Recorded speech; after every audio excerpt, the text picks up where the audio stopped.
Welcome to the MarketRent Weekly Brief, your go-to source for the latest insights and updates in the real estate market. Each week, we'll bring you the most important news and trends to help you stay informed and make smart decisions. Let's dive into this week's episode. Hey everyone, welcome to our deep dive. Today we're going to be talking about something that's really changing the game in multifamily housing, and that's wellness amenities. How can these actually boost your property value and, at the same time, make your tenants happier, healthier?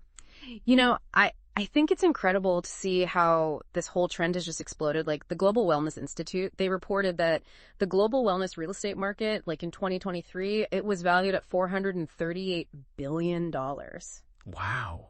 Yeah, and they're projecting that it's going to be like more than double that by 2028, like $913 billion. That's mind-blowing. I mean, those numbers are huge. Yeah. It's clear that this isn't just, some sort of fad, right? This is like a total shift in how we're thinking about our homes. Absolutely. And, I think a lot of that shift really came from the COVID-19 pandemic. It really made everyone step back and think, okay, what's important about my living space? Do I have clean air? Do I have access to nature? What about my well-being? Yeah, it's like we all kind of woke up and realized how much our homes actually affect, our health and how happy we are. Yeah. But what does that mean for developers and property owners? Right. Like, what are these things that people want, these amenities, and like, how do those actually turn into something you can measure? So, let's break it down. Let's start with fitness centers because that's a big one. Okay. And they've really gone way beyond just the basic gym. Tenants now, they're looking for top of the line equipment, 24/7 access, and even, fitness classes right there on site with a real instructor. And speaking of, real instructors, I was looking at this 2024 Greystar Design Survey, and it said that 73% of people said they would rather have a live instructor than like a virtual fitness class. Oh, wow. I mean, that's pretty amazing. Yeah. It shows you that even with all this technology, yeah, we still really value that human connection when it comes to wellness. Yeah, that sense of community, right? But, you're right. It goes way beyond just fitness centers now. There's this huge trend of biophilic design, bringing nature inside. Like, what does that look like? Okay, so picture this. You've got rooftop gardens with walking paths, amazing city views, natural light pouring in from huge windows, or maybe like these really peaceful water features built right into the building itself. Oh, wow. Yeah. These things, they don't just look good. They can actually help people feel less stressed and improve their mood. It's like bringing the park right into your building. Exactly. And speaking of the outdoors, air quality, that became a really big deal during the pandemic. Huge, right? And developers are responding with things like really advanced filtration systems, touchless technology, in the common areas, and even designs that bring in more fresh air naturally. The Global Wellness Institute, they're really emphasizing how important safe and healthy air is for any space, residential or commercial. It makes you wonder why we didn't focus on that more before. I know, right? It's so fundamental to well-being. Right. But we can't forget about mental wellness. Yeah. That's just as important as being physically healthy. Absolutely, and that's why we're seeing a lot more spaces that are dedicated to relaxation and reducing stress. Oh, okay. So think like meditation gardens tucked away in quiet corners of the property, soundproof rooms where people can just escape the noise. Even designs that make the units themselves quieter. It's like creating these little retreats where you can just unwind without having to leave home. Exactly. But I'm curious about something. Oh, this sounds pretty high tech, maybe expensive. Huh? Is this just for luxury buildings, or can these ideas work in more affordable housing too? That's a great question. And, while some of the fancier amenities might be more common in those luxury buildings, the basic ideas of wellness design, they can be applied anywhere. So even if you're not building, a 5-star condo, you can still create a space that promotes well-being. Absolutely. It's about making thoughtful design choices, For example, even in a smaller building, you can prioritize natural light in those common areas, create a little outdoor garden, or use materials that help reduce noise. So it's more about making smart choices than just spending a ton of money. Exactly. And we can't forget about the role of technology here. Right. There's things like air quality monitors that give residents real-time feedback on the air. They're breathing circadian lighting that helps regulate sleep cycles, even noise reduction technology so people can sleep better. Wow. It's amazing how technology can be used to actually support people's well-being. It really is. But let's talk about the bottom line here. Yeah. Do these amenities actually affect property value? Oh, absolutely. Studies have shown that properties with these sought-after amenities, they can charge like 5% to 15% more in rent. That's a huge difference. It is. It shows that investing in wellness amenities, it's not just a trend, it's a smart business decision. Yeah, it seems like it. And the benefits go beyond just higher rent, right? Right. You also tend to have lower tenant turnover, which saves money because you're not constantly having to find new renters. And these properties, they lease up much faster, sometimes even 15% to 30% faster than similar buildings without these features. So we're talking about real tangible benefits here. Exactly. And, beyond the financial side of it, there's also this feel-good factor, right? Yeah. When you add wellness amenities as a developer or property owner, you're not just building a property, you're creating a healthier and happier community. That's awesome. It's a win-win for everyone involved. It really is. But I'm sure some developers are listening and thinking, okay, this is great, but where do I even begin? There's so much to consider. It can feel overwhelming. I get it. It's important to have a plan, One of the first steps is understanding your target demographic. So who are you trying to attract, right? Young professionals, families, retirees? Exactly. And what are their needs? What are they looking for in a place to live? Right, because that's going to determine which amenities are going to be the most valuable to them. Exactly. Like young professionals, they might really be into those state-of-the-art fitness centers, co-working spaces with, ergonomic designs and seamless technology integration. Yeah, and families, they might be more focused on having outdoor spaces where their kids can play safely, clean air, and a real sense of community. Exactly. And let's not forget about all those remote workers now. They really need quiet spaces to focus, excellent internet, and maybe even amenities that help them feel less isolated. It's amazing how different each group is, when it comes to what they need for wellness. But how do we actually figure out what they want? Like, how do we know what our target market really values? Well, market research and tenant surveys, those are super important. They can give you a lot of insight into what potential residents are looking for and help you prioritize which amenities will have the biggest impact. So we're not just guessing. We're actually using real data to make decisions. Exactly. And once you have a good grasp on your target demographic, you can start thinking about implementation. But, you don't have to go all in on every single wellness amenity right away. Yeah, that wouldn't be very practical or affordable. Right. A phased approach can be much more effective and manageable. It's kind of like building a foundation and then adding layers as you go. Oh, I like that analogy. Yeah. So what would that foundation phase look like? Well, you'd start with those essentials that have broad appeal and are relatively inexpensive to implement, things like maximizing natural light throughout the property, inviting outdoor spaces, and maybe incorporating some basic fitness equipment. Those are great starting points. They create that base level of wellness that benefits everyone, no matter what their individual needs are. Exactly. And then as you start to get feedback from your residents, see how they're using the space, you can move on to the enhancement phase.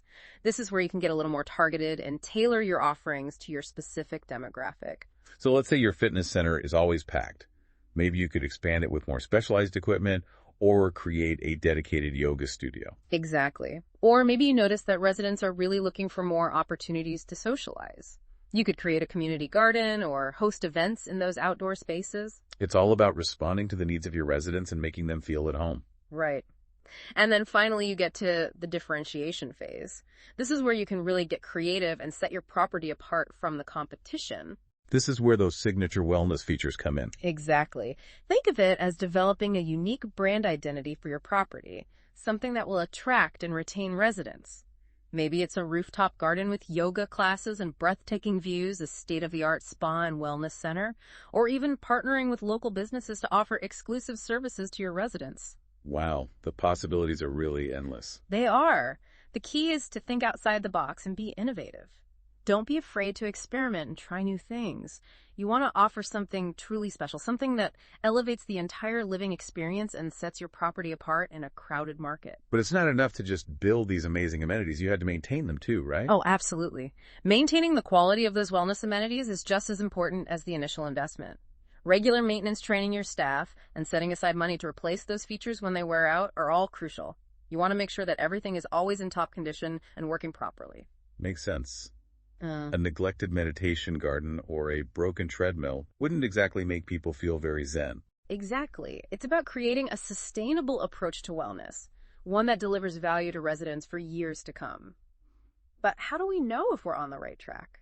How do we stay ahead of these ever-changing wellness trends? That's a great question. It seems like what's considered cutting edge today might be outdated tomorrow.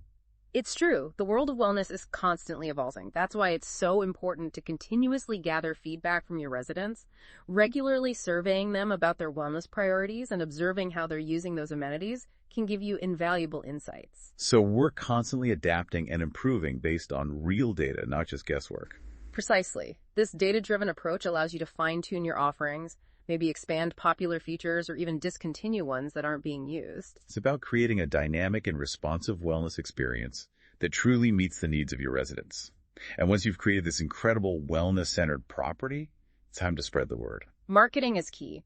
You need to effectively communicate the value of these amenities to potential renters. So how do we do that? How do we make sure people understand what makes our property so special? Well, first of all, make sure those wellness amenities are featured prominently in your property listings and virtual tours. Let people see those beautiful outdoor spaces, the inviting fitness center, and that tranquil meditation room. Paint a picture of the wellness lifestyle they can experience at your property. Exactly. And don't just list the features. Train your leasing agents to effectively communicate the health benefits and the unique value proposition of those wellness amenities. So instead of just saying fitness center, they might highlight the stress-reducing benefits of a good workout or the social connections that can be made in a group fitness class. Right. And don't be shy about showcasing the positive impact of those wellness features. Share data about improved air quality, resident testimonials about the benefits they've experienced, or statistics about high resident satisfaction and low turnover rates. Let the results speak for themselves. Yeah, exactly. And consider partnering with local wellness providers to offer special services or discounts to residents. This not only enhances the value of your property, but also creates a sense of community and connection. It's about building a holistic wellness ecosystem that goes beyond just the physical amenities. And remember, the wellness journey is an ongoing process. Stay informed about emerging trends, keep gathering feedback from your residents, and be willing to adapt and evolve your offerings over time. This has been incredibly insightful. It's clear that incorporating wellness amenities isn't just a trend. It's a smart business move that benefits both residents and property owners. Absolutely. And as the demand for wellness-centered living keeps growing, those who embrace this movement will be in a great position to succeed in the competitive multifamily market. Well, there you have it. A complete guide to understanding, implementing, and marketing wellness amenities in multifamily properties. But before we wrap up, we want to leave you with some final thoughts and actionable steps you can take today. For all the multifamily developers, owners, and property managers out there, this is your call to action. The wellness revolution is here, and it's time to get on board. Don't wait for the trend to pass you by. So what are some concrete steps our listeners can take right now? First, do your research. Dive deep into the specific needs and preferences of your target demographic. What are their pain points? What are they looking for in a living environment?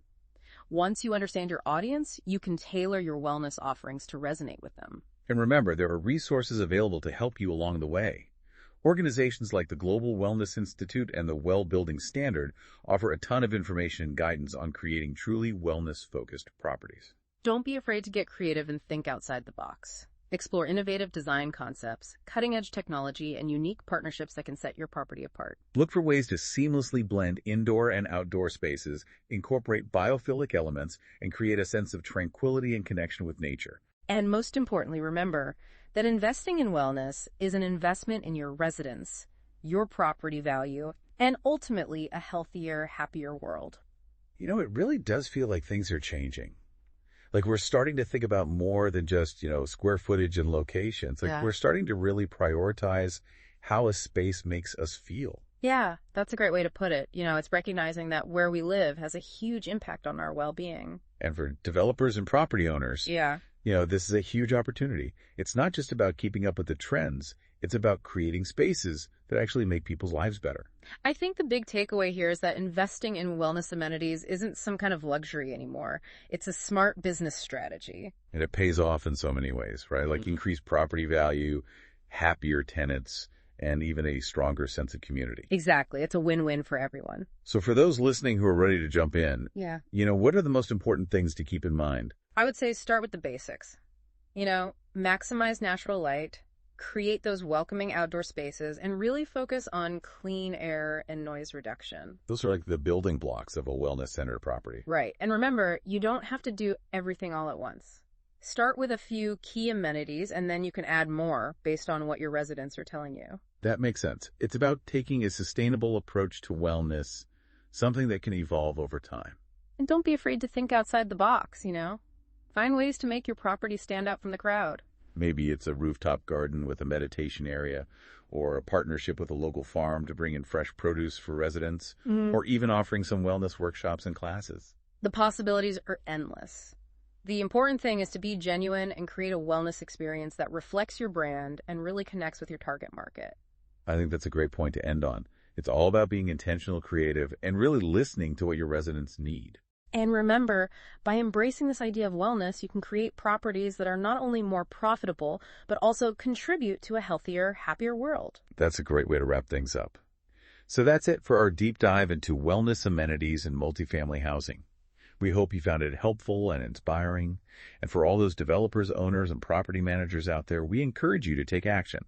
Start incorporating these principles into your projects today and be a part of this movement to create living spaces that truly nurture well-being. Thanks for joining us.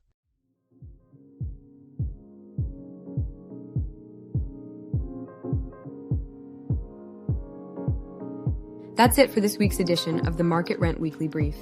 To access more insights and resources, visit marketrent.us. Thank you for listening. To learn more about how Clarendon can help you achieve your real estate goals, please visit us online. We appreciate your trust in us as your go-to source for market intelligence. Our goal is to equip you with the critical insights and data necessary to make informed decisions. Until next time, stay informed and stay ahead.